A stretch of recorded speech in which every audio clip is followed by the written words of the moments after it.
Welcome to a Monday night edition of the Crash the Pond podcast, the week of Thanksgiving. I'm once again joined by Patrick Present from the Hockey News. Almost said the Hockey Writer, sorry. But from the Hockey News. And we are going to have a really fun one. But I got to ask you about this, Patrick. Oh, because that's the bet. Yeah, because Felix, the one of the two episodes where you filled in for me when I was off having a baby, or my wife was having the baby. Let's be clear. But off dealing with that, he had accused me of being the one that derails this show early on, and typically that's not the case. Typically that's him, but I'm going to live up to that right now and just say it's Thanksgiving week. What is going to be served at the present household? What is your favorite Thanksgiving dish, and what is your least favorite Thanksgiving dish? I'm starting this off so people just come at you, basically. I think we'd all do the traditional, like, turkey stuffing, mashed potatoes. We do candied yams. Green bean casserole is a new one we introduced last year. I'm in charge of that, and cranberry sauce. My favorite thing... Growing up, it was the candy yams because sweet tooth. Fair enough. Now I kind of like to get just like one forkful of everything on the plate, and that's like my favorite thing. You know? Ooh, so you're a mixer on the plate. Kinda, yeah. Okay. Because they all kind of go together, I think, yeah. But that's bold. I like having little bits. Maybe I'll mix some things here and there, but you divvy up the portions and figure out what you're gonna go to next. I have the divide and conquer mindset with my Thanksgiving plate. But yeah, and go ahead. No, least favorite thing. I don't know if I have one particularly. I don't know. Salad, I guess. But I still like salad, but I guess that's my least favorite. Yeah, fair enough. For me, so here we're going to be doing kind of traditional, green bean casserole, turkey, gravy, mashed potatoes. Where do you stand on mac and cheese for Thanksgiving? I've found out that this is kind of like controversial, I guess. But where do you stand on it? I'm all for it as long as it's like the traditional, or I don't know if it's traditional, but like the baked mac and cheese. Yeah. You know? So you actually take the time to make your cheese sauce and then mix the pasta in and then sprinkle the cheese on and then throw it in the oven until it bakes. I think that's the play. But I'm for it for Thanksgiving for sure. I'm going to get the Costco one, which is it is that, but it's delicious. So that is our plan. So we're doing mac and cheese, we're doing Thanksgiving, we're doing turkey, we're doing all that stuff. And I'll give what's my favorite thing for Thanksgiving? I'm trying to think. I mean, honestly, I'll probably go pumpkin pie. Yeah. Like I don't eat pumpkin pie any other time, but give me a Costco pumpkin pie.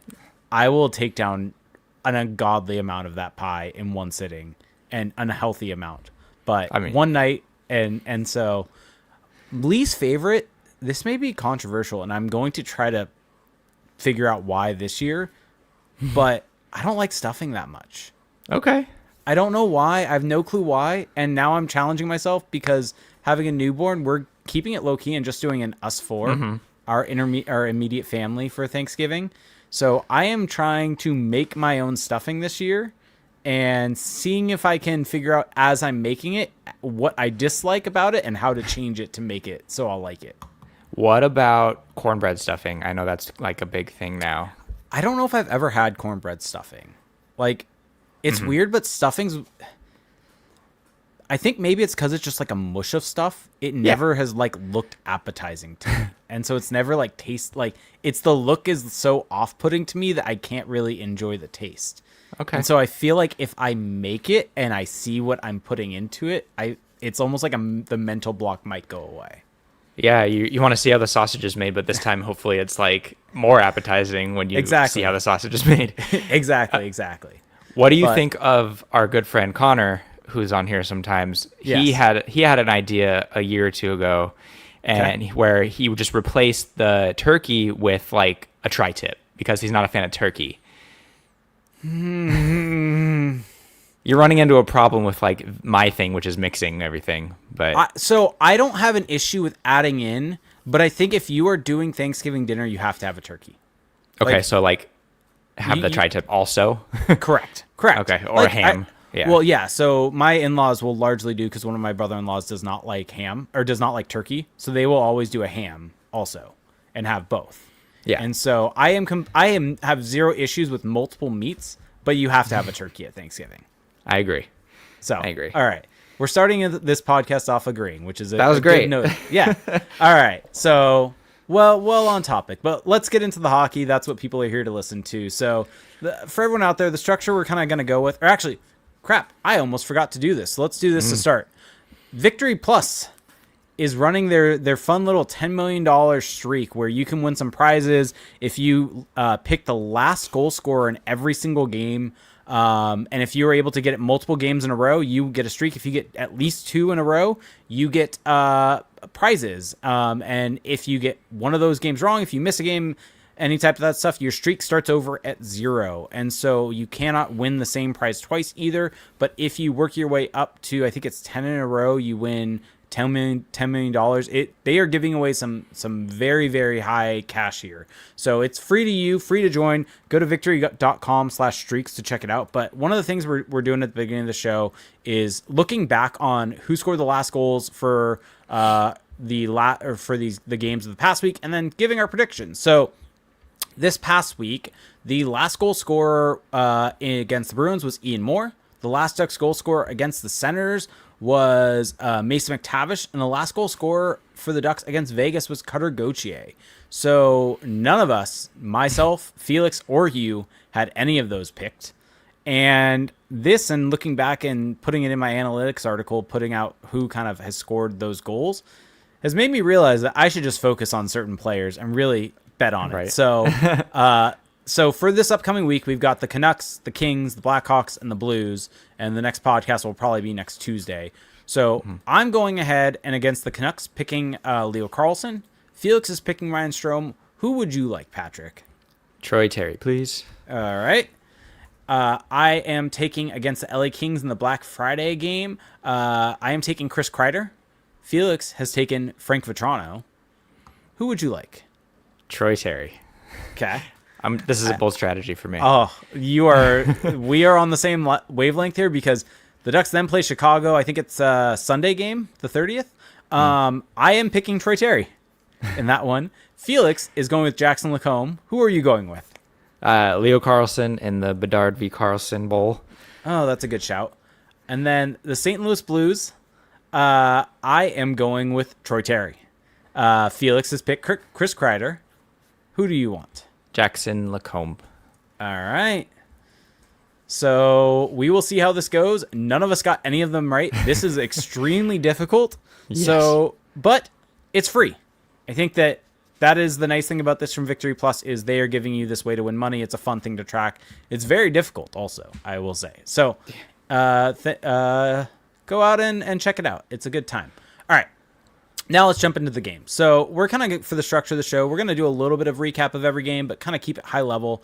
Then there's something that we need to talk about that's come out the last week that will be a bit important. So let's start off with the Ducks game against the Bruins. I'll let you kind of go after it. I like the format that we did last week because you have a whole lot more notes on the games than I do. Mine are mainly numbers based. Right. So the Bruins game, I thought they got the 2-goal lead. But I feel like there was a stretch after that where they kind of sat back a bit. I thought that, I don't want to get too in-depth because I'm sure we'll get into it later. Yeah. But I thought they did a good job of kind of eliminating Pastrnak, but they did allow those 2 power play goals against, which is, kind of becoming a problem, especially how those goals went in at the net front. Yep. But, this was a game where they kind of, gave the lead back to the Bruins after, a big stretch of time where the Bruins were kind of controlling play, I think. And then, the Ducks have this ability to just flip a switch and then get some instant offense. And that was how they kind of tallied that late. I don't know was it that late? Yeah, it was like 3 minutes left in the game. Yeah, it was pretty late from Ian Moore. From Ian Moore, yeah. Yeah, and that's kind of also like, it's always fun when this happens, that what you say about observations matches exactly what the numbers show, but right. that's how it should work, right? Is eye test matches numbers, and especially if you're kind of looking at it in the way in depth that you are. But numbers wise, it's kind of the same. The Ducks had a decent start to this game where they got those 2 goals early, and they were a little bit on the front foot, but then they really sat back. They did not generate anything through until maybe midway through the second, and Boston really took control of this game in that second period. And the Ducks on the back of Lucas Dostal were really fortunate, I felt, and then they played a great third period. Like, I thought they deserved to get that goal, but they probably should not have been up a goal going into the third period, and they probably should have honestly been down. And so this was a game where I look back, and let me know if you agree or disagree with this, but I thought that they were opportunistic and probably deserved, based upon the third period, to get 1 point out of this, but they probably should not have won this game, all in all, with how they played. Yeah, and I think I would agree. A point, send it to overtime, I think, is what was deserved from both sides. Like, they did well to kind of, even the chances in the third period. It was kind of back and forth. But Boston was missing quite a lot of players. Yeah. Like, they were without McAvoy and Middlestat and Arvidsson. I might be missing another one in there. But yeah, definitely, like, some key players were missing in that game, and I feel like this is a game that the Ducks probably should have kind of asserted their dominance a little more, in my opinion. Yes, they probably should have played better. They probably should have had a better play. Also, Korpisalo was in net for the Bruins, who is their backup, and so you wonder kind of where the results may have ended up if Swayman was in net for them. But, I mean, the Ducks ended up getting all 2 points. I mean, I think if we were in an ideal world and had a 3-2-1 system, I think that you and I both may categorize this as they got 2 points or 1 point out of it. I think that would feel justified, but a full 3 feels like it might not be exactly reflective of how they played. I think that's fair. Yeah. Okay. All right. Jumping into the Ottawa game. All you. Sorry. Yeah. I did not tee you up for that one. That is on me.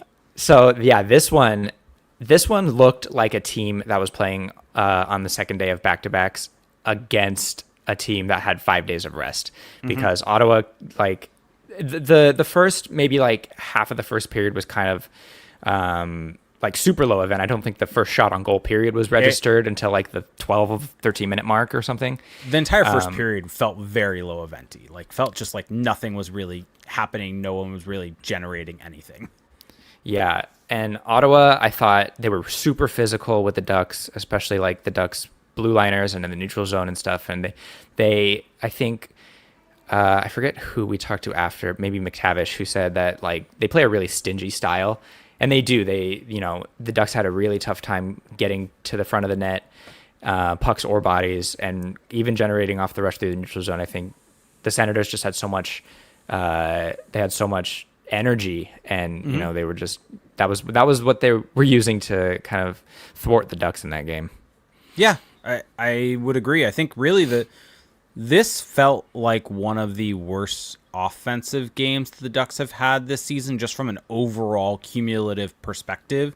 Like, they had a decent stretch in the second period that resulted in the Seneca goal off the Gauthier play, and then the McTavish 2-on-1, but it just felt like they were, and granted, like, part of it is playing on a back-to-back, like you said, against Ottawa, who's a stingy team with 5 days rest, but they just really felt like they were not able to do anything from the offensive side of things. And this in some ways felt to me like the Boston game, just without the third period of the Boston game.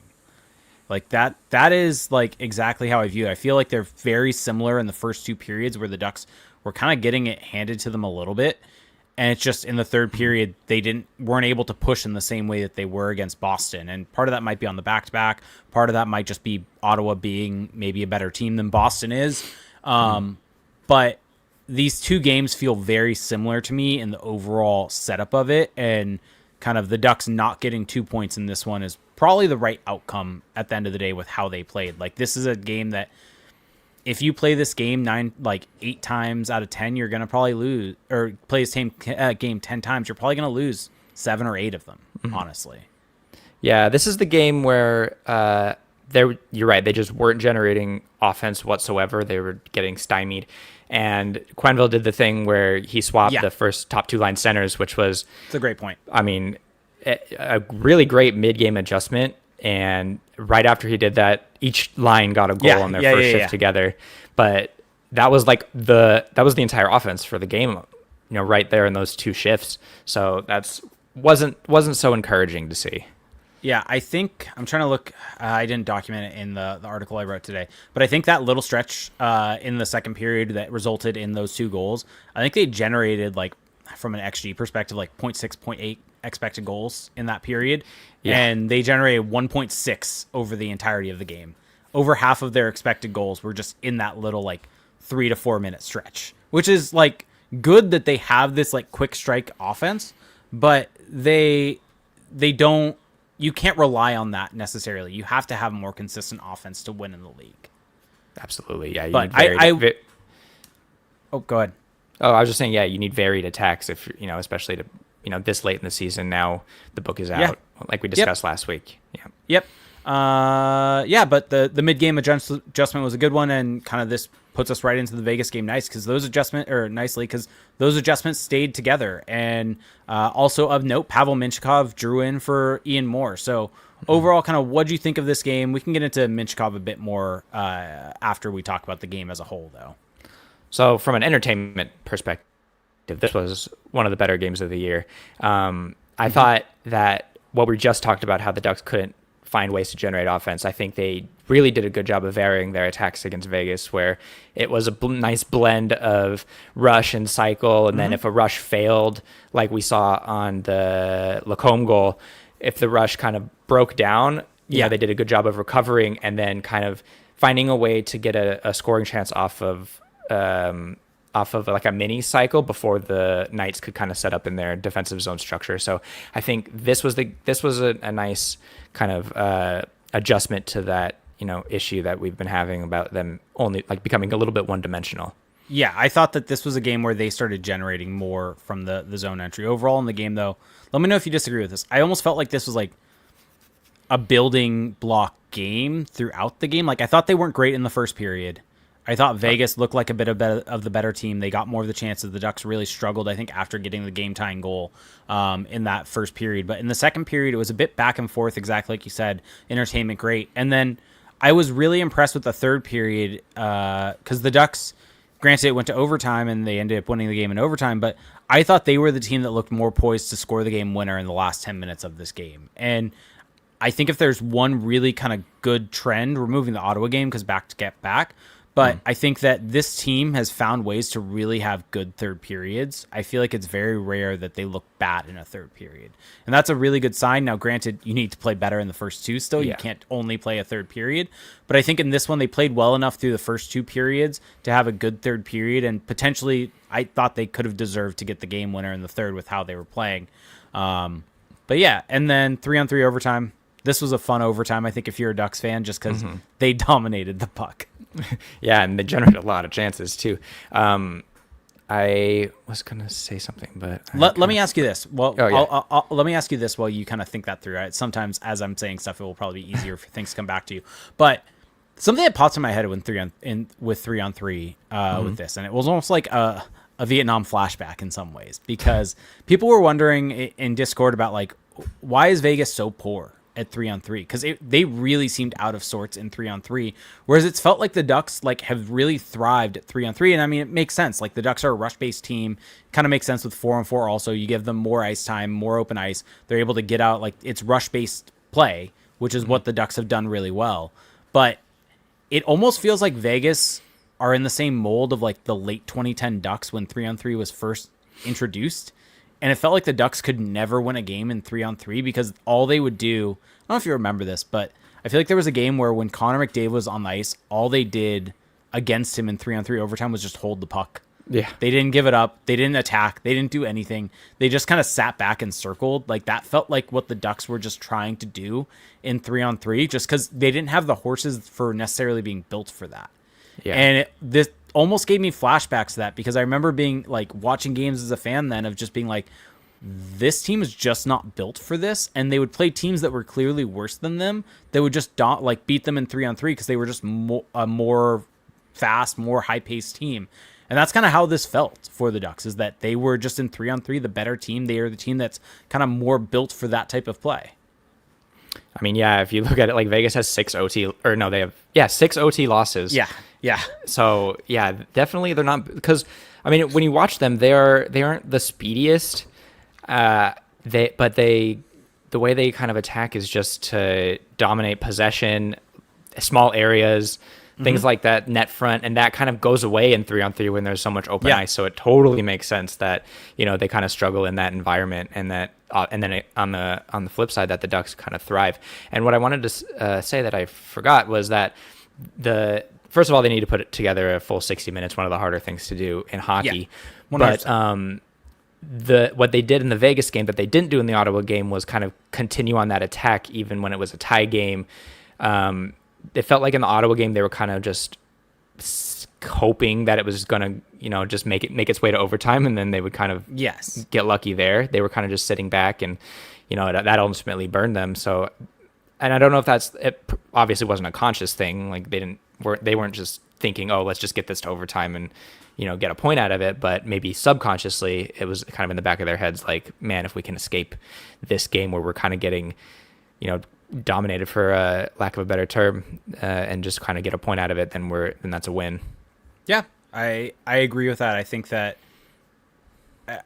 they just need to figure out ways to put together that full 60. I think the observation about Ottawa is an apt one. But all right, let's jump into the Pavel Mintyukov stuff. Yeah. So for those that might have been living under a rock for the last week, and there are probably people that are listening to this that don't have Twitter, that rely on us for some of this news type of stuff. I don't think the Ducks broadcast would have brought this up, so they may not have seen it. But Elliot Friedman last week in his 32 Thoughts article, and it was followed up with on the podcast, and it was followed up in, what was it, the TSN insider trading, that essentially Pavel Mintyukov being scratched, basically, if he is not going to play, he would rather be moved. It is kind of, if this type of situation where he is being scratched continually, he is not going to be playing, that he would prefer to be moved than be a Duck, just because it is going to hamper his career, basically. Did I do a good summary of what's come out?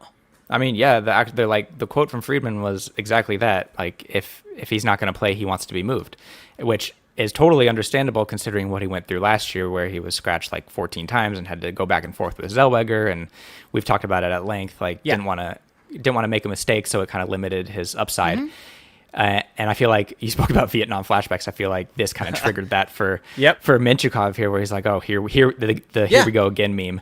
Well, and it's understandable from him, right? Is that it's like it may be handled this differently by the coaching staff, but when you go through all of that last year, you're put in such a bad position that it's just like, I thought back to actually what you had said last week. This was not about Pavel Mintyukov at all. This was, I forget even how we got onto this, but you had mentioned when you were playing hockey, just like when coaches were harder on you, sometimes that didn't work out well for you. Yeah. And that didn't work out well for you being coached. And so part of me wonders just if the way they've been approaching this with him is not the way that it should be handled. Pat Verbeek's kind of been taking it as supposedly his hardline stance with him, and it's worked with Olin Zellweger, but it up until we'll get into the game and how he played, but it hadn't seemed to work for Pavel Mintyukov, because last season was obviously a poor season for him with his on-ice play, and then obviously the scratching and all that stuff just did not work well for him.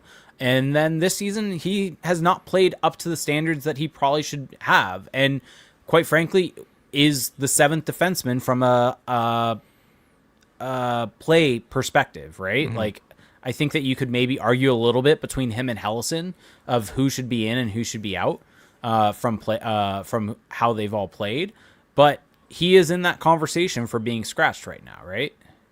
Absolutely, yeah. We said it. He had been the Duck seventh best defenseman this year. Mork leapfrogged him. We talked about Helleson's higher floor, like less volatile. You can kind of just trust him a little bit more, I suppose, or that at least that's the philosophy. And yeah, but like I wrote an article today about it, and Mintyukov was the 10th overall pick in 2022. He was the fourth defenseman taken, and he has played significantly more games than the three defensemen that went before him. And the three defensemen that went before him, Simon Nemec, David Jiricek, and Kevin Korchinski, have all been AHL, NHL bubble guys. They haven't been in the lineup as much as Pavel Mintyukov. They haven't seen as much success as him. And Jiricek got traded because he couldn't get ice time. There was a similar report to this this Mintyukov report about Nemec I think in January, where he was like, hey, what am I doing here? Like, I deserve to be in the NHL kind of thing. And Korchinski, he played his first whole year in the NHL, his rookie season, and then has been the AHL ever since. So it's not like it's been easy going for anyone in that draft class, and that's just kind of how it is. It feels like with some NHL defensemen, they're not all going to be Lane Hudson right away. And, it takes some time to realize what they're going to be at the next level, especially like, I guess, in that style. And no, 100%. I think to that point, I think kind of what you're getting at there is that, and this is kind of where I'm at. Let me know if this is kind of where you're going, but I would be very hesitant to trade him. Like, yes, if you get at the end of the day, it depends on what the deal comes. Like, if he is highly valued by another team, if you get something in return, like a Robert Thomas, we'll get to this potentially coming out, but if you could get an Elias Pettersson, like, obviously, yes, you move him, like that type of stuff. But you don't really want to move him for pennies on the dollar. You don't want to move him just to move him in these situations. And I think just kind of like where you're going with that, I would be just hesitant to move him because I think the potential is still very much there. We've seen that. I personally, and Felix has pushed back on me on this on our Patreon episode, but I think that he could be a number one defenseman in this league. Like, I think he has that level of ceiling still. I think he probably has the highest ceiling, and maybe this is just draft pedigree coming to my head, but I think he probably has the highest pedigree or highest ceiling out of any of the young defensemen that the Ducks have. Like, I think he is truly the one that can be a game breaker for them if he reaches his ceiling. I don't know if you agree or disagree with that. Yeah, I mean, it's crazy how fast things change because before this or actually a year ago today, I would have been like, okay, Mintyukov is the one you don't trade. Right? Yeah, the untouchable one in that group of left shot defensemen, right? And that maybe Lacombe is more expendable. Well, Lacombe has a breakout year. And then you're like, okay, well, Zellweger wasn't a Verbeek pick. And because all this stems kind of from, it's hard to envision a future blue line where all of Lacombe, Zellweger, Mintyukov, Luno, Solberg, Hellison, Moore, you just list them all, Warren, where they're all on the blue line at the same time. So it's obvious that someone has to go at some point. But that person who we all assume it would be kind of has changed over the year dramatically. Going into the season, I would have said, maybe Zellweger is the one to go, but then he has a great first, 20 games, and all this report comes out about Mintyukov, and he doesn't like being scratched, and who would? So it's just, but that's also what it is too, is that you don't want to pull the trigger on something a little premature because there is that player in there, and we're going to get into it. We saw it on Saturday, and we've seen it in his rookie year and in juniors that there is a talented player in there, and number one upside. Yeah, he's the guy I would have bet on a year ago to be the Ducks' number one defenseman because of his two-way play and how he kind of creates offensively. Yeah, and I also think probably just from a developmental side, like, he's been put in a rough spot. Like, he's come in, his only head coach prior to this year was Greg Cronin, who I think did him no favors with how he coached him. I think really did not allow him to thrive as an NHL defenseman, really put a lot of shackles on him.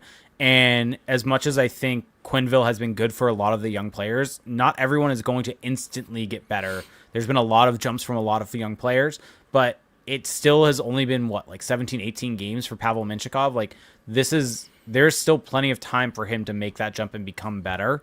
But I also think probably last year he probably should have been in the AHL. Like, I think with where they were at, looking back on that situation, that is so strange looking back on now, that Felix and I talked about this on our Patreon episode, but I mean, when they traded for Trouba, they still had Fowler. Like, they had a top four of Fowler, Dumoulin, Trouba, Gudis, and only had two other spots on that blue line. And so it's crazy to look back that they never sent him or Zellweger down at that point and just kept them up and just didn't play them. Like, at that point in their careers, it's so odd, with especially the fact that Mintyukov has never been to the AHL. Like, he made the Ducks right away after coming out of junior. And even this year, it's like, if he's going to be scratched, if he's in this situation, like, if he's going to consistently be the one that's not playing, he should just go down to the AHL. He's still waiver exempt. He can still go to the AHL. He's probably not going to like it, but I think as an organization, like, you have to make that call and let him play, because it doesn't do you any favors as the organization. If for him to be sitting in the press box, he should be playing games. He should be getting better. And also it could hurt his trade value if he's sitting. And yeah, going to the AHL could potentially hurt his trade value also, but that's the give and take of it. And if you want him to potentially become a long-term solution for your team, he has to play somewhere. Yeah, that's interesting. And I guess we'll kind of see how being in the NHL versus the AHL for your second pro year is going to play out, given like him versus Korchinski, who did exactly that.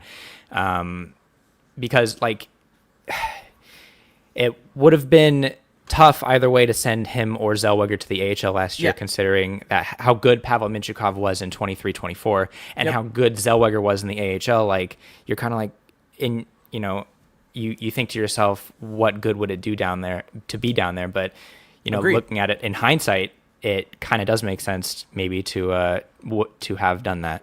Yeah, I mean, it's just all about playing time, right? I mean, if he's not playing, putting him in a spot where he's going to play, I think would make the most sense. But, all right. So we're going to have a quick word from our sponsors, and then we will get back into this. This episode of Crash the Pond is sponsored by BetterHelp. That's betterhelp.com/crashthepond. We talk a lot about the numbers on the show, the stats, the trends, all the data that helps explain the game. But the mental side of hockey is just as important, even if it doesn't show up on a spreadsheet. And the same goes for life outside the rink. Therapy can be a huge help with that.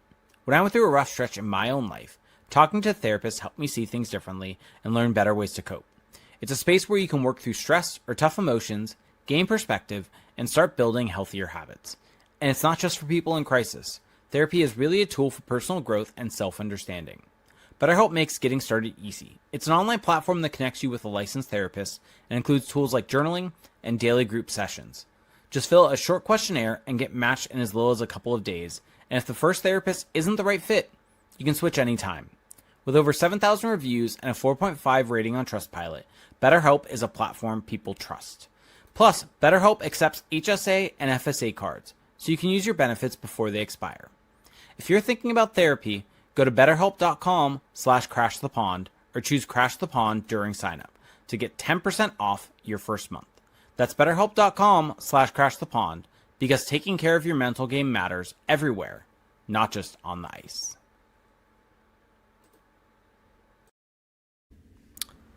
Thank you for that, BetterHelp. And then this episode's also brought to you by NordVPN.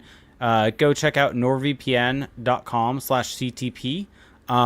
With NordVPN, you get one of the fastest VPNs out there. It can really help protect your data, give you some really nice privacy. It can mask your IP address. And so if you are an out-of-state Ducks fan and really want to get the Victory Plus stream, or if you are traveling, anything like that, you can go to nordvpn.com/CTP, where you can get the best deal that you can with a 30-day money-back guarantee to access the feeds that you want. So thank you both to NordVPN and to BetterHelp for that. All right, so let's get into Pavel Mintyukov, though. So anything else that you want to touch on with the trades, or not the trades, but with the rumors or anything else around that? I mean, I think with how he played on Saturday, I think one of two things happened. I think he either earned himself more consistent ice time, or B, he boosted his trade value quite a bit, because we all saw the player that we saw in his rookie year and the one that they drafted 10th overall 3-4 years ago now. Yeah. I'm trying to think if there's anything else I want to add before we get into his gameplay on this specific situation. I think the only thing I was going to say is that I think that there is the argument. We talked about him being the seventh defenseman. I think it just, whether you want Helleson or him, I think personally, if I'm looking at this, I would rather have him than Helleson, just from the long-term outlook for this franchise and the fact that gets you 3 lefties, 3 righties. But all right, let's get into his game, though. So this is actually a great start for the good, bad, and open ice. But good is Mintyukov's return. And so want to get your take on the play that he had in the game against Vegas, how he looked, what he did that was so well. And you had said this was his best game since his rookie season. So what did you see from him as a player? Yeah, I'm sure you'll get into the numbers in a bit, but just from what I saw, he wasn't as involved offensively, wasn't really like creating with the puck on his stick, but what he was doing was the other things that we like about Pavel Mintyukov, which is kind of reading how opposing breakouts are progressing and kind of shutting them down and then turning that into like quick strike offense.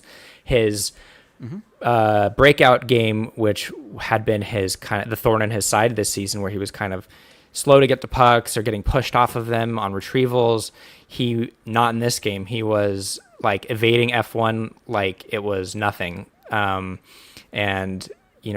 he was putting spin moves on and making really smart decisions with the puck. And in his own zone, I thought he was pretty flawless as well, breaking up a ton of plays in front of the net, especially boxing out, winning those board battles that he wasn't winning earlier in the year. And he did show like the flashes of the offensive things we like, jumping into plays off the weak side. And in the offensive zone, kind of staying low in the zone as another option and kind of confusing the opposing coverage. So it was a super encouraging game from Mintyukov. And yeah, easily his best since he was a rookie. And those, hopefully he builds off this and it's not just flashes, that it's just like way more consistent of a picture. Yeah. And so I'm going to give a plug right now to the Patreon. Go to patreon.com/crashspawn, because Felix put out a video of essentially all of Mintyukov's shifts with the breakdown. And by the way, Patrick, he's pushed. I watched it today just to see how it looked, how Mintyukov looked, what Felix said. He's pushed back on us, saying that this is such a good game. But I think looking at it, I think it's probably because we hyped it up so much. He thought there was going to be a lot of offensive output from him and a lot of that type of stuff. Whereas I think what you and I both saw, because I agree with everything you said, I think is a lot of the defensive game was extremely strong. And I think that's what I was looking for in this. It was almost like a quiet game, but that's what you want from him at this point. You want him to have a quiet game where he is not having the turnovers in his own zone. He's able to exit cleanly and is able to have all of that and layer on the offensive ability. But I do think actually he got into the rush really well. There were two plays, having watched the full shift video, that are two sequences that really stood out. One was, I think, in the second period, where he ends up getting up into the rush and makes a nice little layoff pass to, I forget who it was. Maybe it was Seneca, maybe it was Kreider, but is in the rush, lays it off, and they get a glorious opportunity. And he spins back, though, and gets back and has a 2-on-1 going the other way, coming back at him. And I forget who it would have been from Vegas, but they go to make a saucer pass, and he knocks the puck out of midair and gets it going back the other way. And that just kind of shows the skill level, his ability to be up in the rush and come back and kill the play. And he was out there for a while and made a bunch more plays. And then there was another sequence, I think it was in the second period as well, where he's able to, I don't know if it was Eichel, I don't remember who it was fully, but he's able to strip the puck quickly and make a very quick turn below the blue line. It's one where the camera angle ends up zooming in from the Zamboni tunnel, but basically lifts stick, gets puck, has pressure of a guy in front of him and the pressure of the guy behind him, turns up ice with it quick and evades both guys and turns it into a clean breakout as a result of that. And that type of high-skilled play is really what you want to see. And so from a numbers perspective, I mean, he played 18-ish minutes, 19 minutes, so a decent amount of ice time. It wasn't like 15 minutes or anything like that. And put up an 83% expected goal share in that game. Offensively, 3.93 expected goals for per 60. For those wondering kind of where that stands, when the Ducks were at their peak of just generating a ton of offense, they were like in the 3.4s, 3.4, something like that. So the fact that he was near 4 expected goals for per 60 in this game just goes to show, just kind of, even if he was not necessarily popping offensively, his plays were allowing the Ducks to create offense in this one. And then defensively, 0.81 expected goals against. He just was not on the ice for really many chances against at all. Like they did not give up many shots in this game with him on the ice. Yeah, and I will say, like, a lot of his shifts came with the fourth line. Yeah. On the ice with him, and against the opposing fourth line, similarly, but still, true. To generate that kind of offense, playing so often with, theoretically your worst offensive forwards is kind of impressive, and Radko Gudas. So yeah, yep. So overall, like to sum it up, I thought this was a very good game from Pavel. I think if you're looking for kind of how he was touted coming out of junior as being this like free-flowing, offensively dynamic defenseman.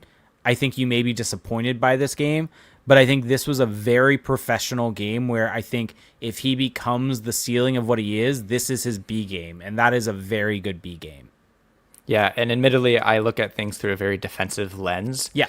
So, when I say Pavel Mintyukov had a great game and his best game since he was a rookie, that's mostly because of his defensive work and how he strips Jack Eichel of the puck. And there's another sequence where he just beats him to a puck and beats him around the net and just starts a rush single-handedly.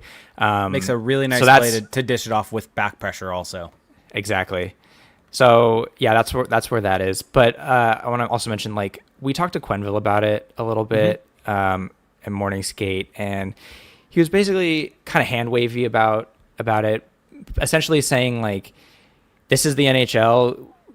It's a good thing to have 7 defensemen. Sometimes you're going to have to sit. Sometimes someone else is going to have to sit that doesn't probably deserve it. But like, guys do get injured, and 7 defensemen is a luxury. Sometimes you need 8, 9, 10 defensemen in a season just to keep your head above water for a lot of teams. So I think, and he's right, because, Gudas has already missed time with injury. And that's why if you pull the trigger now and you don't get a defenseman in return, you're kind of, you might boost another area, but if you're 2 injuries away from having, Tyson Hines in the lineup, and which is fine. He might be ready as well. Luno might be ready as well, but then you're kind of putting a lot of responsibility on 2 rookies in that scenario. So having 7 defensemen isn't necessarily a bad idea. It's just like how you kind of manage the personalities and how you manage who sits and when, I think, is where the Ducks had a difficult time last year.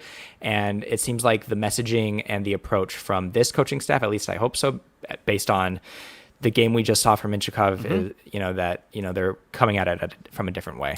Yeah, I would agree. I think the one tweak that I'd like to see moving forward is I think Ian Moore did not deserve to be scratched. I think it should probably be Drew Hellison coming out. I mean, that was what I was expecting, honestly, because also we didn't mention this, but in the Ottawa game, they switched to Moore Lacombe in the third period. And that was the pairing with Hellison playing with Gudas on his offside. So I was a bit surprised that Hellison was the one that stayed in and Moore came out. I think Ian Moore should probably be, I think he's outplayed, and Drew Hellison is probably, I don't know if he's, would you say he's been better than Trouba? Would he be their number 1 right-handed shot defenseman in terms of play this season?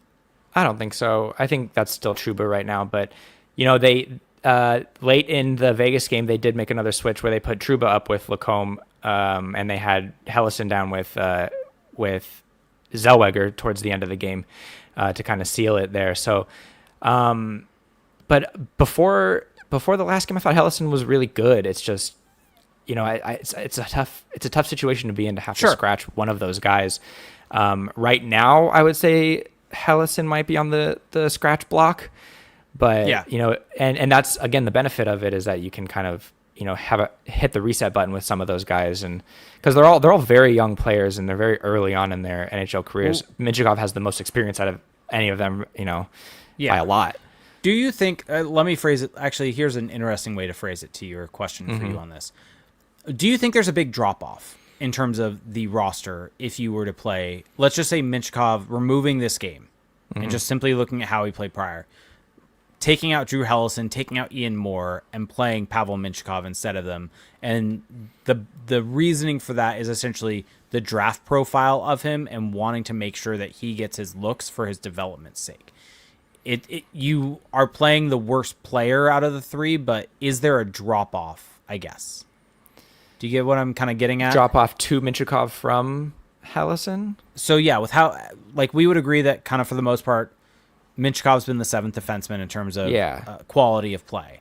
But if you swap those two, is there removing, like, ceiling, that type of stuff, or how he played in the last game, just looking at how they've played so far, is there that big of a drop-off between the two in terms of them playing on a third pairing with Radko Gudas?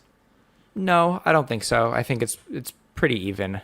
Yeah. Yeah, that's a good thought experiment. But I think between the 3 of them, more Hellison and Mintyukov, I think all pretty similar. Not really too much of a drop off any of them, in my opinion.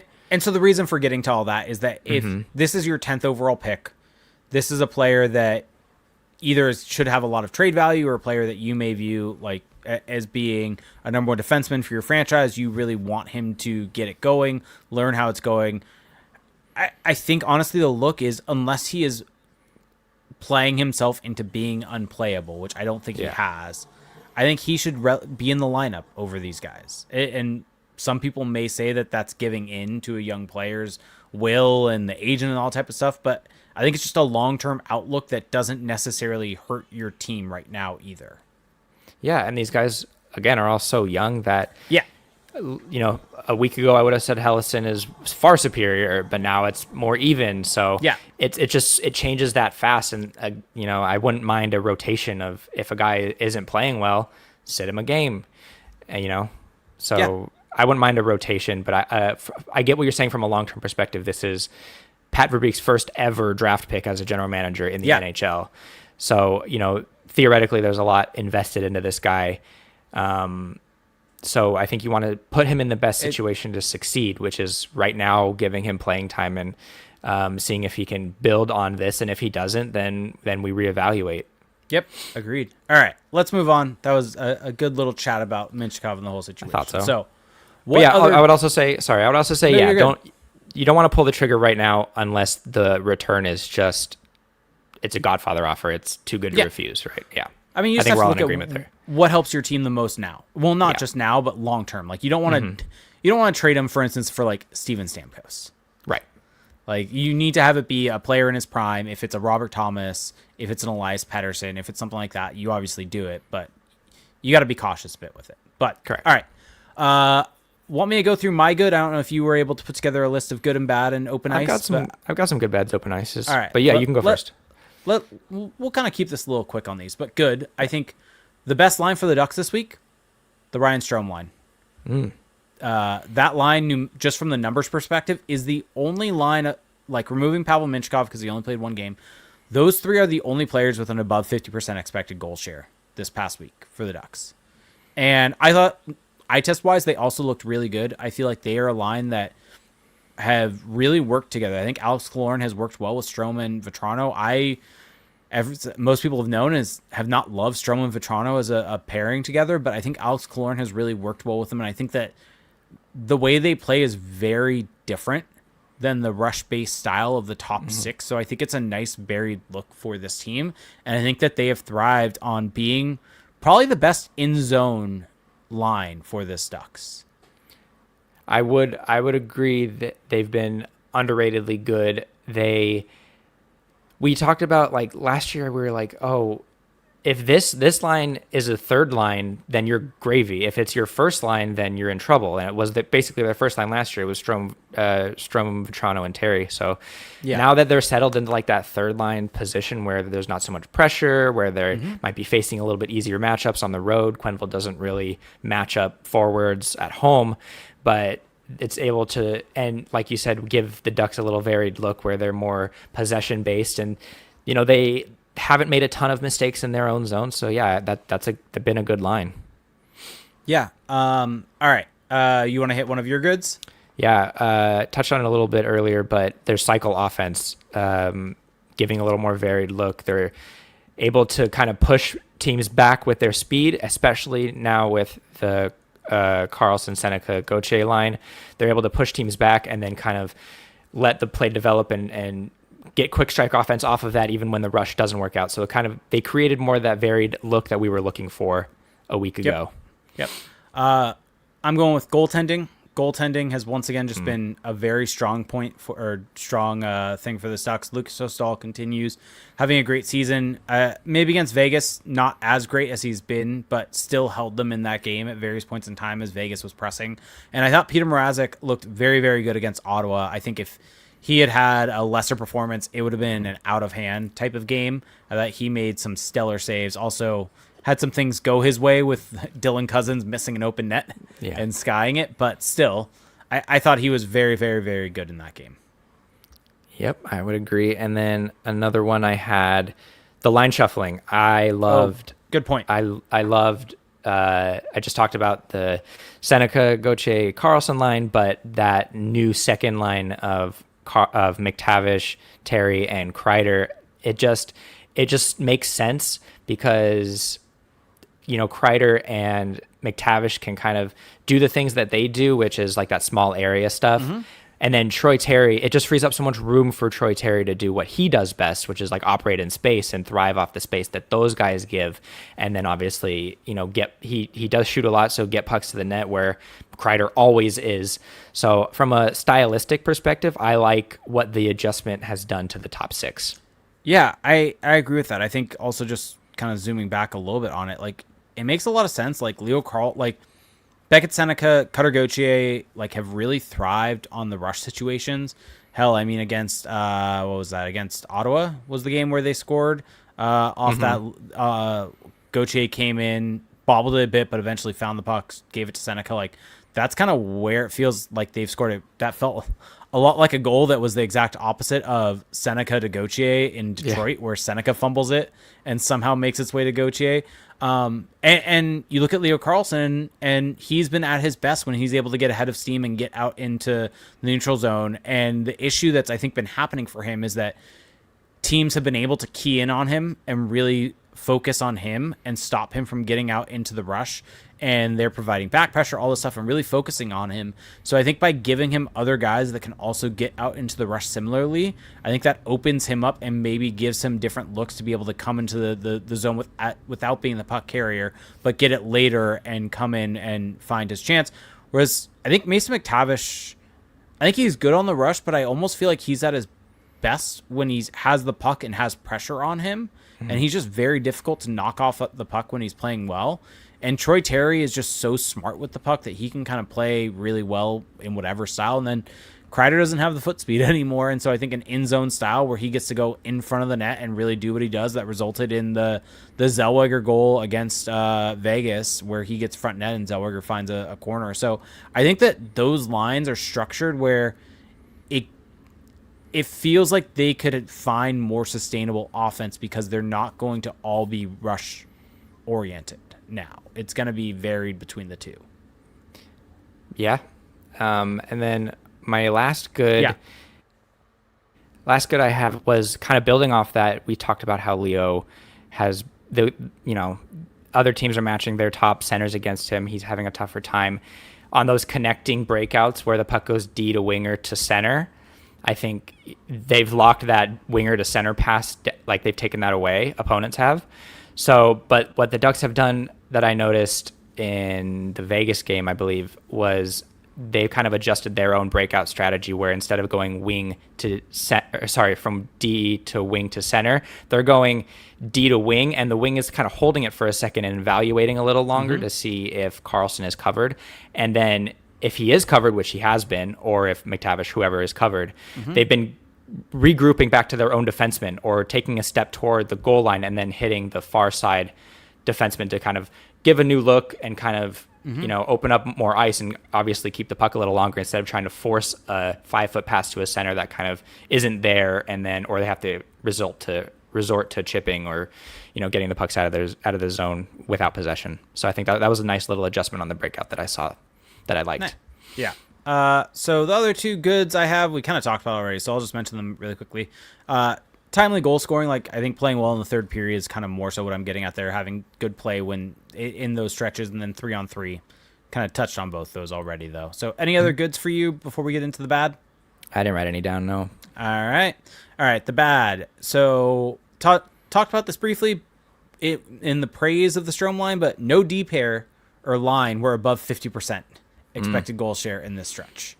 So outside of the Strome line, every single line was giving up more than they were getting from a chance perspective, and the fourth line was especially bad, sitting about like 35% expected goal share. And I feel like visibly they looked okay here and there, but just the global totals are really bad for them in this stretch. Yeah, which is surprising because I thought the fourth line up until this stretch has been pretty good at doing what fourth lines do, which is provide energy and like just funneling pucks to the net, which we saw in the Bruins game. They got that first goal of the game. So, hopefully they get back on track. A bad I had, and this is the biggest one, is the net front D. It has been so bad in these 3 games. We had talked about it last week where, against Minnesota and, the previous games, they were so good at, not giving up those chances. But in every one of these games, the Batherson goal, the 2 power play goals for the Bruins, the first 2 Vegas goals, all just net front communication breakdowns, not picking up a guy, not taking away their sticks, not blocking the shot from the point. That was an area that they really struggled in. And I asked Quenneville after the game on Saturday, I was like, how do we fix this? And he was basically like, yeah, you just got to get inside position and knock them on their butt, which is a great line. But, it's easier said than done, I guess. And they need to just like rejig and refocus in that area, because it's been a real thorn in the side. Yeah, and on that same note, I was just gonna kind of say global defensive game. I think that they've gotten back to, in some ways, the bad habits prior to that stretch against Minnesota and Utah, where it just feels like they're giving the puck up way too easily. It feels like they're making turnovers. It feels like they're just not getting to pucks, and like you said, front net or the net front area, they're just not blocking out in the ways that they should. And that's bared itself out in the numbers. Like over this little 3-game stretch, I'm starting to try to track these 3-game stretches just with analytics articles and things like that I'm trying to put up, trying to find out the trends over that with a little bit more sample instead of single games, looking at 3-game stretches. So over the stretch, they were allowing 3.27 expected goals against per 60. Their season average as of today, so including these 3 games, is 3.13. So they were worse than their average. And in the stretch from Detroit through Utah, so the 3 games we talked about last week, they were at 2.68. So nearly a half expected goals more they've been allowing over these 3 games versus the last 3 games. So defensively, they have taken a step back, just both from an eye test perspective and the numbers perspective. Yeah, that bears out then. They match up. We love that. Yep. All right. Any other bads? I got one more, unless you've got some more. A slight bad is just like slow starts. They did get the 2 quick goals against Boston, but the Senators, the first 2 periods were poor. Vegas, the first period was poor. And it's just hard to sustain winning in those situations where you're relying on just like a third period comeback. You're getting down in every single game. And, it's, they don't have an answer for it. No one does. But these slow stretches, or like just bad stretches after, they get a lead or whatever, what have you, it's hard to put together a full 60, but that's been really discouraging to see. Yeah. And then the only other bad I have in this is power play and penalty kill. I don't have the exact totals for how many they allowed in this game, allowed over the stretch or scored in the stretch, but I think in total, the power plays looked not great over the stretch. Yeah. I think that they've had a couple good looks. I think the Strome goal against the Senators? I forget which one. I have it written down somewhere. The Bruins. Bruins, where he had that nice little tip. But good play. It's just it was really good play, but it feels like they just haven't really been able to get a whole lot on the power play anymore. It almost feels like the second unit has looked a bit more dangerous than the first unit to me. At times, I think the first unit has looked good here and there, but the power play I think is definitely struggling overall, and then the penalty kill has not been great either. I mean, they allowed 2. So I have them in front of me now that I'm looking at my notes. They had allowed 2 goals on the PK against the Bruins. They allowed 1 on the PK against the Sens, and they allowed I think it was just 1 against Vegas. But in addition to that, I think they're like 5th worst over this 3-game stretch in expected goals against per 60 on the penalty kill. So they are just special teams was a bit of a strength for them early in this season as the 5-on-5 play was struggling a little bit. And right now it's kind of everything has the 5-on-5 play isn't horrible and it's things that can be fixed, but special teams seem to be sputtering a bit. Yeah, that both power play units are having a really tough time gaining entry, and which is unfortunate because I saw in morning skate they were working on some things and something I was really excited about, but they never got to get to that point. But in the Vegas game, I don't want to give it away, but they were working on some interesting things, interesting wrinkles, and you love to see that. But it's that initial setting up after entry that they've really struggled on, especially on the walls and trying to find those open guys. Yeah. So, okay, those are my bad. Open ice. I've got 3 of them. Do you have any? Yeah, I have 4. Okay. All right. My first open ice, Olympic jerseys. Oh, okay. The U.S. Olympic jerseys are getting released tomorrow. I guess on Good Day, or no, it's Wednesday when they're getting released. On Good Morning America. But the France jerseys came out today. Did you see them? I did. I saw them. They are very bad. I don't understand. Maybe was it striping or the lines, they have significance. I'm not sure, but it's just, other than that, it's so generic and it's such a weird stylistic choice to commit to that I was kind of taken aback. I don't mind the stripes on it. I'd prefer if they went all around. I actually looked it up because I was curious what they would have been wearing at like former world championships or like Olympic qualifying. And they had those same stripes, but they just went all the way around the singular thin stripes. But they also had a full crest. They had like a specific Hockey France like logo, and I think the IOC doesn't allow those types of logos. Like I think USA Hockey isn't allowed to wear USA Hockey logo. Same for Hockey Canada, but still, just saying France on the front is a bad look. Like come up with some sort of crest with what is it, a rooster, right? I think is what I'm thinking about the French football jerseys, like that type of stuff. I think it's always a rooster on it. So find a way to be able to put something like that together is kind of my view.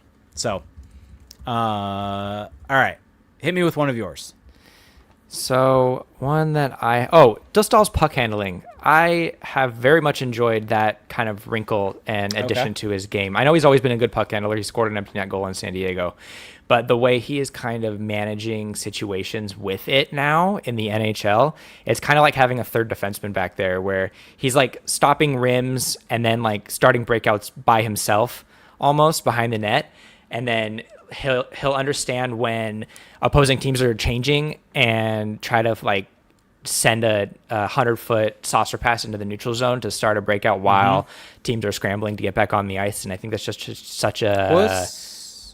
Was there a goal against Dallas? I feel like there was the power play goal that Kreider scored against Dallas that he got the Dallas cleared the zone. There were line changes that were happening. I think it was in the second period. Dostal gets it up to Kreider, who comes in on like a mini partial break and scores against Ottinger to win. And so kind of to your point, based on like that was all Dostal on that one. I could be wrong, could be making that up also, but like I agree completely with what you're saying. Yeah, even in the Vegas game, we saw one. He stopped a puck, he stopped a rim, and then sent it to Kreider, who had a nice little like kick out to Lacombe on an outlet, and Lacombe fed Terry and Carlson on that 2-on-1 that ended up being the game winner, I think. Great point. Or no, not the game winner, sorry, but the Ducks' third goal against Vegas. Yep. All right. So mine are just really not actual on-ice play related. My other open ice, there was that Ryoko Rain clogs. What do you think of them? I was hoping that you'd have this. They are obnoxious. Okay. I'm not a big Crocs guy. Oh, thank God. Yeah, I never got it. I don't think they look good, but it's a fun. It's not a giveaway. It's just a fun release. It's a fun thing that like Ducks fans can have. Alexis Downey had him on during morning skate, and it was just funny to see everyone's reaction to him. They're something. They're ugly. I don't know when anyone would ever wear them out in public, but I mean, I'm not a fan, but I get it, and it's fun. People wear Crocs in public, so I would never do it. I do not own. Actually, no, I do have one pair of Crocs that my buddies got for me as a gag gift because they know how much I hate them. They are horrible. I am not a fan of them. No shame on anyone that's doing it. They are just not for me. That is how I view these as well. It's a fun thing. It's entertaining. It is just not for me at all. So there's that. Just wanted to get your thoughts on it. It's something that made the waves, I think, in social media. So, all right. I have one more. Do you have any more open ice? I do. I have 3 more, but we don't have to get to all of them. But just go through all of them quick. That's fine. Yeah. Okay. So we interviewed Terry after the game on Saturday, and every answer that he gave was very it was very almost emotional, but he was very complimentary of the crowd, and that he's just it just felt like a different game. Like that was a big game for them. And just to see, he's a soft-spoken and cerebral kind of interview, but to see him kind of keep going back to the crowd was so great, and without them, we wouldn't have gotten back into that game. I just like seeing that little human element from these players, and especially after a big game like that, and from a guy like Troy Terry. So I thought that was really cool to have him, shout the crowd out so many times in his post-game presser. Yeah, I mean, they were extremely loud in that game. I thought the crowd was really, really good for that one. Especially down the stretch and in overtime. Yep. I saw your article today. I have a little beef with just expected goals, and I know I get that it all kind of evens out in the wash as over the long term. But you mentioned that the goals that they scored were kind of the expected goals weren't that high. They weren't very expected. I don't know how to say it. The ones the expected essentially I guess to boil it down, expected goals is just percentage chance that that shot is going to go into the net based upon largely shot location. And this is for the Vegas game, right? I think that's where I put that in. Okay. Yes. I know where you're going with this. I know because I rewatched the goals also before this, and I was like, all right, this is going to be interesting if you want to go at it. Yeah. So, but it's one of those things where it was a low percentage shot based on location, but especially I'm thinking directly of the Lacombe goal where it's Seneca gets the puck stripped off him on a breakaway, and then he kind of wheels around and does a self loop around the top of the zone, and then feeds Lacombe as they switch spots up top, and that little pass just changes the goalie's angle so much. And then especially with all the traffic that generated after that because of the initial rush, that there was just so much traffic in front that shot location can't always be weighted the same base, just because in that situation it's such a hard shot for the goalies to kind of pick up. Yeah. So having watched that, I think I put it in there. I think I worded it in a specific way from the numbers side of it is going to not be a high thing. I think that one specifically, the big thing is the pre-shot movement, the pass to lead it up. And I think that if you're going to look for a major fault in the public XG models, it's the fact that it cannot factor in any sort of cross-ice feed. I think Steve Elliott had the Royal Road as his big thing, where anything that came across, he was the Rangers goaltending coach, I believe, or maybe it was analyst or something like that. Any pass that crosses the middle of the ice, it exponentially increases the opportunity for that puck to go back in the back of the net because it forces the goalie to move, which opens up holes. And so I would agree completely that I think that from an expected goals perspective, that is one of the things that are lacking. I think for anyone that is looking at this as a critique on expected goals, I think this is one of the not pitfalls of it, because I think single games make it really tough. I think it's still very useful in the whole to use, but I think understanding the issues with it are very important, that those types of plays aren't able to be identified quickly. So when you're dealing with small sample sizes, that disparity can come into play. But I think in the whole, it ends up, as the sample size grows, for every one of those, you're going to have a random shot from the point with no screen that is a 0.001% shot of going in. And so I think you're right to push back on that one specifically, but I think for everyone listening, in totality, I think that being a low percentage shot is probably the right call if you're doing it based on shot location, because as a sample were to grow, that would end up being the case. I will say, I do think the Gudis one is probably correct, because there are so many bodies in front on that one that, yes, it makes sense that it went in, but you also have to think about it, that shot happening, how many times does it not get blocked with that many bodies in front? And so, so I think that the Lacombe goal, completely agree with. The Gudis one, I think, is about right from an expected goals perspective.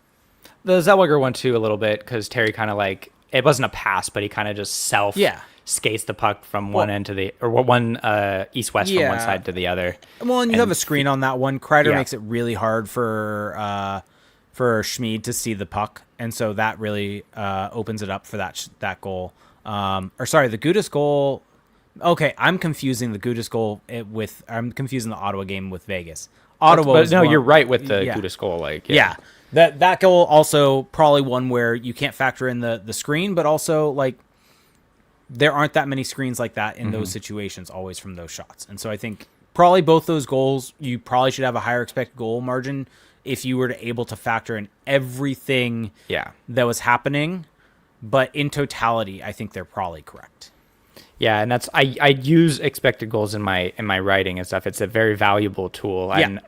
I'm not like I know. I'm not going at it, but I think it's a good pushback. Yeah, those situations are where I'm like, okay, we can't really evaluate it solely on the numbers, because those situations do happen, and they don't account for the pre-shot passes or traffic and things like that. Yeah, and I guess for anyone out there wondering, kind of my view on this basically is I think it goes both ways. I think the Ducks are going to have ones going towards them, so I think in totality the numbers still are worth looking at and still do have a ton of value, even if you acknowledge that. And I think getting that sample size, and I think this is why, from an expected goals perspective, harping on gaining that sample size is so important. And Darkwing Duck in our YouTube chat brings up the point. It speaks to the importance of marrying eye tests and metrics, which I will say, this podcast with you on it, I think we've done a decent job of that. So I'm happy with that. Yeah, Felix too. Like it's a good blend, but that's the thing, right? It's just different. It's just accumulation of data and what matches, what doesn't. And then also I want to say, like, when you look at numbers, I like to kind of try to figure out why the numbers are and how the numbers are getting to that point. Like, what happened during that stretch and how do you fix it, kind of thing. Like, and basically just diagnosing why the numbers are what they are. And this discussion has actually been perfect representation of that. The numbers show this. What I remember was not necessarily that. Let's look and see what the difference is there. And that's exactly what you should do instead of just saying the numbers suck. And I think that this has been a great discussion of that we just had. All right, I had one more open ice, but let's not. No. That it will go way too long. Let's jump into questions. So we're gonna start. Okay. Oh, do you have? Oh, did you? I did have one more open ice. It's really quick. Go for it. But go for it. So when we talked to Derek and I talked to Martin Madden, and he said something that kind of stuck when we talked about Leo Carlsson's skating, and like how it was kind of underrated during his draft year. And he said, we talked about how maybe those reports were a little bit wrong, but he said this one thing, and he said that Leo has a good glide, and I was like, oh, that's interesting. I never thought of a player's glide as like that big of a deal. But then you watch Jack Eichel against Vegas, or when the Ducks were playing Vegas, and his glide, he doesn't like move his feet that much, but the way he kind of uses his wide stance to protect pucks and to keep generating speed while not really moving his skates is really impressive. And it's something that I have disliked about Roger McQueen's game, rewatching a lot of his games, is his glide when he's not pumping his legs, he's really stationary. Like there's no athleticism. He's too upright, and it's hard for him. It's hard to like get as involved when you have to keep going from full stop to like full speed all the time, and he needs to kind of work on his athleticism in those glides. And I thought that was a really interesting kind of juxtaposition and analysis that I've kind of been using on my own. Yep. All right, let's jump into questions. So we're going to start with the Patreon exclusive Discord. Go to patreon.com/crashthepond to check that out. So Hockey for Life said, predict a big trade that you think Pat Verbeek might make. Also suggest a significant trade you think would make sense regardless of whether you think Verbeek would do it. Okay. Big trade, go for it. So that I predict that I think that he'd be into, and I don't know where this is really coming from, but if the Washington Capitals fall out of the race and they kind of want to hit a little bit of a reset button, I think he'd be all over Tom Wilson. Oh, 100%. Yeah, so I think... Why'd you put that out there? Now that's going to... Oh, God damn it. I'm going to hate that so much if that happens, but you're right. Yeah, I figured that'd be a one that you wouldn't like, and that would be one that Verbeek would be absolutely all over. So 100%. Yeah. And his contract isn't bad. His production's pretty good. So, How old is he now? 31, 32, somewhere around there. Yeah. He's got like 5-6 years left and a low AAV, but yeah. I don't know. It just came into my head like Tom Wilson. Yeah. I guess I'll go for one that would make sense regardless of whether you think Verbeek would do it or not. I think Mintyukov plus for Robert Thomas.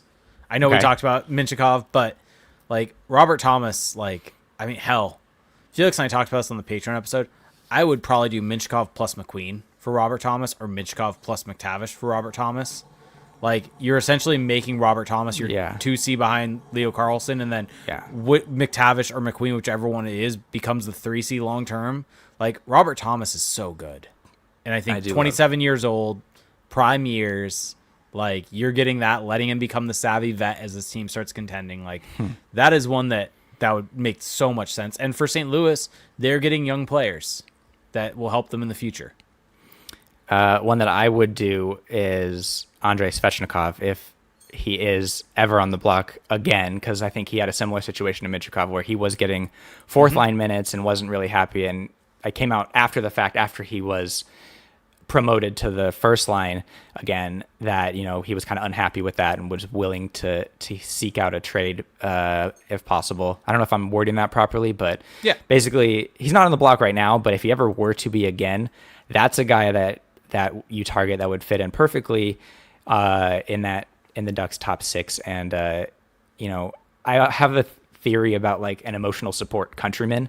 Like, you need two guys from a country, like a European country, to like kind of bond together and get the best out of each other, like we saw with Mintyukov and Lyubushkin during Mintyukov's rookie year.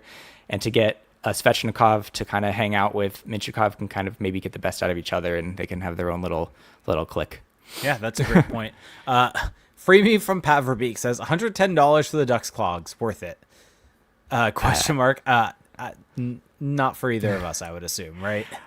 No. I initially, when they released it, I was like, oh, maybe I think these are a giveaway. Like, that's a fun giveaway. And then they ended up being $110, and I'm like, oh, that's not a giveaway. That's this is not meant for us. This is meant for someone else. Yeah. All right.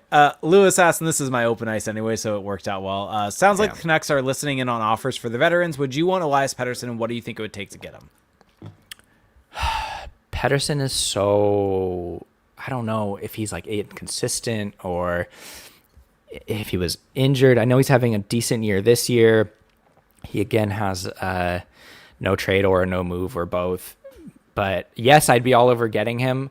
I wouldn't part with any core pieces, and by core pieces I mean like any of the top 10 picks or Luneau. If it were any combination of anyone other than those and whatever picks within reason, I would say sure. But yeah, I'd be all over Pettersson. I know that they made some vets available, and I'm kind of interested a little bit in Filip Hronek. I think would really, tie the blue line together. I know Hughes would too, but I'm not even putting that on the table. But I do like Filip Hronek and what he could possibly bring to the blue line and really kind of boost that group. Yeah, I would like that, but I also think that it'd be tough. Like, as we just talked about everything with Mintyukov, that just adds another body into that mix, which is an issue. And also, so does sorry. Go ahead. But it also, if you add a forward, you're kind of adding another forward into that crowded group as well. So someone has to go in both scenarios. Because like the Ducks are 10 top 9 forwards deep and 7 top 6 defensemen deep. So there's going to be a logjam somewhere unless you kind of relieve it within the trade or with a subsequent trade. But to answer the question, though, I would be in on Elias Pettersson. I mean, I would probably say like it's going to take a first and Mintyukov and probably a roster player. Maybe that's too much. I think this is just me going off the cuff. I would probably do it. I just don't think that's what it would take. Because I mean, probably not. Just with how he's played. Yeah, how often do young, top 10 picks ever even get traded, let alone for a guy that's not like a sure thing. So that's why I just don't think it's going to take one of those core peaches. I mean, maybe it would just be Mintyukov plus like a second. Maybe. Or like Solberg in a first and Yeah. Colangelo or I don't know. Yeah. One of the veterans in the bottom six. I don't know. Yeah. Darkwing Duck asked, can the Ducks take that money at that point? I mean, you make it work. Like, I wouldn't be too concerned. Yes, it adds money to the group, and yes, it makes it harder with Carlson and his extension. But there is money coming off the books after next year. So I think purely you can make it money, work with value of that guy, basically. Yeah. They can make it fit within the cap right now, yes. And then, the future, you have to figure it out. But, yeah, like you said, money's coming off the books. And you can always, like, not throw in, you don't want to, like, throw in, you know, a meaningful piece. But, like, you can throw in one of the higher salary guys that, don't have trade protection, like Ryan Strome or Frank Vetrano, whatever. Yeah. All right. Sean 11 asks, any concern that this early success causes Verbeek to jump the gun and start pushing chips in to get to the playoffs? Example, trading for another aging veteran past their prime. Yes, there's absolutely concern. I don't. Again, I don't think he'll part with a core piece for anything but like a bona fide star, Philip Forsberg, right? But yeah, I think the reports have been out there that Verbeek has been swinging. He's been interested in making a big, significant move, like bigger than the Kreider and the Trouba moves, like a real splash. That Friedman's been all over that, saying that's what Verbeek wants to do is really boost the top of the lineup in some way. Do you think that means getting Steven Stamkos? I don't think it means getting Steven Stamkos simply because I think the point of Marchessault and Stamkos last summer, the summer of 2024, when he would have made those moves, was to like bring in more insulating talent. I think he's addressed those particular needs since with the additions of Chris Kreider and Mikael Granlund. I think those kind of satisfied that specific urge. I don't know if Marchessault or Stamkos were ever coming in to be, the top of the lineup guys when the team was competitive. So I think that urge has been already satisfied, and now focus has gone elsewhere. And we've heard also reports that the Ducks have had interest in Jordan Kyrou at different points in the past. I think Pagnota said that.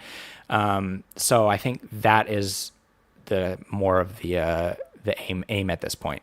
Yeah, I would agree. And that would be my issue with getting Stamkos in the first place, is that, like, my view is the Ducks have their olds. Like, they have their Kreider, they've got their Killorn, like, they have their Granlund, like, they've kind of made their bed with their older players at this point in time. And so I think adding a Stamkos just kind of makes that point to it. I think that is my concern, that is what Verbeek views as being someone that will help this team instead of going out and getting a Jordan Kyrou. But so I think to answer the question, like, yes, there is concern that could happen, I guess, that he would do that, but hopefully that's not the case and goes for more of a prime age player for this team if he's going to make a trade.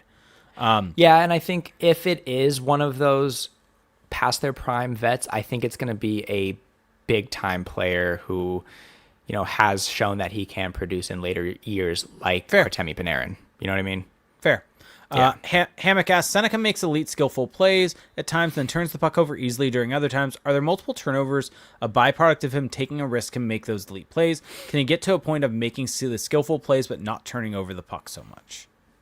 I think you're seeing a rookie make rookie mistakes, and I think the Ducks are willing to live with that because everything is risk reward, and the reward has been there for him. And also, he has limited those situations so much already in the 20 games as a professional that he's already showed or that he's already played. So, I think they were willing to take the good with the bad early, and now we're seeing kind of the benefits from that, and he's kind of working through that himself. I 100% agree with that. I was actually going to kind of say a very similar thing, that I think early on the turnovers that he had, it was a mixture of trying to make the skillful play to go around guys, while also just doing dumb things when he shouldn't be doing it, as in trying to dangle a guy at the blue line with no support instead of just like holding the puck or dumping it in. And instead, I think now he is making those plays, but he is still having turnovers with attacking guys, but it's attacking guys in the right situation. And yes, you're not going to be successful in every single one of those. But I think back to, I think there was a PDO cast. Oh, what was the guy's name that was on there a bunch with Dimitri? He was a skills coach. Oh, no, Belfry? Daryl Belfry, that talked about he would rather see a young player that has turnovers from trying to go through guys, because it shows that a comparison to a guy that just chips it off the puck, because it shows that he is trying to do stuff, and as he gains experience, gains all this stuff, those plays are going to be a lot more successful, and he is going to then be a much more successful player getting around these guys through all that trial and error. And I think that while that's right, I think there does have to be a balance to that with the timing of it. And I think that Seneca has now found that timing, and I think he is now making those challenging plays at the proper time. And yes, he's not going to win them all, but I think he's now already starting to make those tweaks. Mm-hmm. Yeah. We saw Zegras kind of do that in his rookie season too, where he was just trying things left and right and they weren't working. But then, like, you look at him now and he's kind of refined and kind of figured out what does work. And has, that's just kind of the way it goes in the NHL. We've seen it with Carlson too. Like 150 games in, you're seeing what he's figured out and what he's learned he can and can't do at this level. Troy Terry is the example that I always come back to, where I think that he was one that a lot of people were hard on and said he was just so soft on the puck, turned it over so much. But it was largely because he was trying to go through or trying to make these plays around guys. And as he's now gotten older, he is so lethal at moving the puck through guys' triangle and putting it through the space between their skate and their stick and moving the puck in those spots, and very difficult to be removed from the puck. And that's all because of those situations. And that is when that happened with Darryl Belfry, and this was maybe like, or that podcast, it maybe was like 2020, 2021, something like that. Like, Troy Terry was the first player that came to mind, because that was during one of the time periods that a lot of people were harsh on him. It was like, oh no, the player's there, and now we're seeing that all come out. So I think you live with the turnovers at this point in time from Beckett Seneca. Yeah, and they're not costing right now, so exactly, even better. And they never did cost, even in the first place. They were still winning games. So yeah. All right. We are almost at the hour 30 mark, so if there's anyone in Twitch or YouTube, by the way, check out our Twitch channel. Brandon, you can be like Brandon Pineda, subscribe to us there, or check out our YouTube channel, youtube.com/crashthepond. If you want to throw in questions, throw them in now. We'll kind of go quick hitting, but I guess, let's see. We have one in shit show question on Discord, so we'll do this while we see if there's any other questions that come in. Completely non-hockey. Sean Levin said, would you rather be a cowboy, a pirate, or a samurai? I get seasick, even though I like pirates. I do get seasick, so not pirate. Cowboy or samurai. I don't know. Samurai seem cool. I like that. I'll go samurai. I've been playing Ghost of Tsushima a little bit while being on paternity leave, and it's made me realize how much. And granted, this might be a very dumb statement of course, but Star Wars is just so heavily influenced by samurai culture, and Jedis are basically samurai with everything that's talked about samurais. So we'll go with that, because Jedi are great, and I know that you are a big Star Wars fan also. So we'll go with that. Brandon Pineda in Twitch asks, it looks like Tage Thompson is seriously upset with his club. Several of his interviews lately have sounded extremely frustrated. Is there any way to pry him away if he was being asked to be traded? Even for a haul, can't imagine them letting him go. Let's not do the hypothetical trade type situation. We get asked that a bunch, but would you trade for Tage Thompson with the potential of being a big return? Yes, you got it. I mean, those guys aren't available often. You can't get them in free agency. You only can get them in the draft. So yes, you trade for Tage Thompson if he's available. He only has a 5-team no trade right now, so that's crazy. But I mean, that might mean his price is substantially higher. Yep. Ducks All Right said, does Kyrou interest you? Yeah, I would prefer Thomas, but I think Kyrou does. Yeah, I think, and he interests the Ducks as well. We have now evidence of that, or reports of that. Felix asked us, Celebrini or Bedard? Want to pass? Let's pass. Darkwing Duck said, question, are the Ducks the only real contenders in the West? Everyone else are loser point merchants. Whoa, what a take. What a take. I mean, I'm going to push back on that a bit. I think that you said it at the front of this, that Vegas has lost like 6 games in overtime. Like, if they somehow can just win a game in overtime, they are in a different spot. I mean, the Ducks, I think, are at 4 overtime wins or something like that. So, I mean, we're 20 games in. There's no real contenders or not at this point in time. No, the Ducks are they're the only team in the West with 1 overtime or shootout loss. Everyone else has multiple. So that's interesting, but not really anything to write home about or care about putting stock in. I guess on the flip side of that is that sometimes 3-on-3 can be a bit of a crapshoot. I think the Ducks are actually positioned to be really well. Oh, Darkwing Duck said that was sarcasm. My bad. But yeah, I think they are positioned to be actually really good in overtime. But still, it still is a crapshoot. And so I think the fact that they've only lost one game in overtime, and I think it was against Chicago, like that eventually is probably going to turn the other way, and you're going to start getting 1 point instead of 2. So yeah. All right, Ducks all right said, question, Patrick, you mentioned McQueen. Aside from his glide, how do you like his game so far? Are you liking the pick? I always like the pick. He was always a boomer bust, but at 10 and with the pipeline the Ducks already have, you take that chance 10 times out of 10. I still question the decision to go to Providence or even the NCAA at times. I can go back and forth over whether that was a good decision or whether I think that was a good decision. I think he's been more comfortable, obviously, of late. He just won like ECAC or was it Hockey East? I forget, but whatever. He won their like Player of the Week, and he had a Big Ten. Oh, is it Big Ten? Providence? Oh wait, no, not Providence. Why was I thinking Penn State? Yeah, Providence. I forget what they're in. I think it's Hockey East, but it doesn't matter. Yeah, you're right. I'm gonna get dunked on for that random thing. I always think he's at Penn State for some random reason, but it's whatchamacallit. What's his McKenna. face? Who's gonna Gavin McKenna that's at Penn State. But go on, sorry. But I think he's adapting really well to the college game, and he's kind of found a way to impact games and use his strength at that level. I just want, for a guy who missed so much time, I would prefer the puck just to be on his stick more, because I think the area where he needs to work is in transition, like handling pucks and stick handling in space with speed through the neutral zone, things like that. And Providence's system isn't really set up for that. But he has adapted really well, especially as of late. Yep. I have not watched, so I am taking your word for that. So yeah. I think that's going to do it for tonight. Unless you have anything else you want to add. We're at the hour 30 mark. Sorry for keeping you this long, although we didn't really talk about how long we were going to go. Yeah, no, this is easy. I love it. The one I told Felix, the one thing I actually can talk about is hockey. Other than that, I just malfunction. So hey, we talked about Thanksgiving. It's always fun. We talked about Thanksgiving at the front. You and I could talk about Star Wars also very easily. Yeah, I would imagine. There's so many things we could talk about here. So thank you so much for coming on. Also, everyone, go check out Patrick. I mentioned it the last show, but if you want to go support them, go read their articles. Both him and Derek doing great work at the Hockey News. It's very, very helpful. They are providing coverage that was greatly missed for years. So thank you for that. So go check them out. Real quick, can I just shout out Derek's great point. Cancer article? Like, he did a great job. He had planned that for months, like before the season even started. And he really like pulled at people's heartstrings and did a great work to kind of get those quotes out of Annie and Lukas Dostal and put together a really fantastic piece of journalism that he should be proud of. I am going to second that. I texted him that. I think that is something that you will find in a lot of really high level journalism, like magazines and things like that. That was a very, very good piece. One that I did not want to put down. I was kind of in and out of bedtime during that. And so did not want to stop reading it with how good it was. So Derek deserves a lot of credit. I also think Lucas and Annie deserve a lot of credit for being so open with him in that, to be able to tell that story in the way that it was. So I think that's a great shout by you.